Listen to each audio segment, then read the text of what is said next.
Hey folks, I'm Mike, amateur call sign KE0VIM, and I'm doing a series of introduction videos to ham radio for the non-ham. One thing that surprises a lot of people is that there is a very active Morse code community within ham radio, and almost everyone reacts the same way. People still use Morse code? And yes is the simple answer. Just today, here in the Osheta National Forest in southeastern Oklahoma, I made 26 contacts during the middle of the week when people are at work in less than an hour using Morse code. And a change was made to ham radio licensure 20, 30 years ago. They removed the Morse code requirement from the license exam. A lot of folks were upset with this move because they thought Morse code would then die within ham radio. But what actually happened was it has become more popular. There's not even one community of Morse code anymore. It's split into little sub-communities of different places that you can go learn and different things that you can do with Morse code.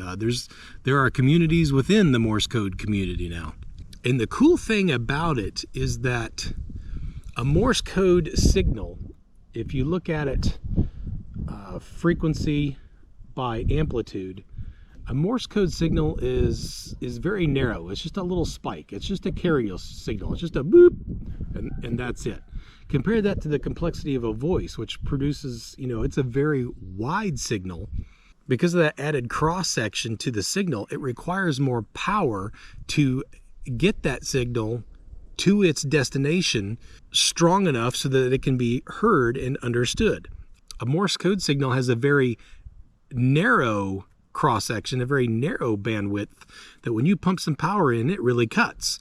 And when someone receives it, all they have to hear is if the tone is on or off. It'd be as simple as knowing, is my voice working or not? And you don't have to hear all the little intricate differences between the D's, the B's, the P's, and the T's. You don't have to hear all those little subtle differences. So it's much easier to discern, to listen to a weak Morse code signal and tell what someone is trying to say, provided you know the code, compared to a voice signal. So you can take that either in the direction of, with the same amount of power, I can transmit a Morse code signal much farther, or that you can say that I can make the same contact with a lot less power, and all of a sudden my radio can get a lot smaller and my battery can get a lot smaller. There's radios out there that can run off a 9-volt battery, and now I have a small enough radio.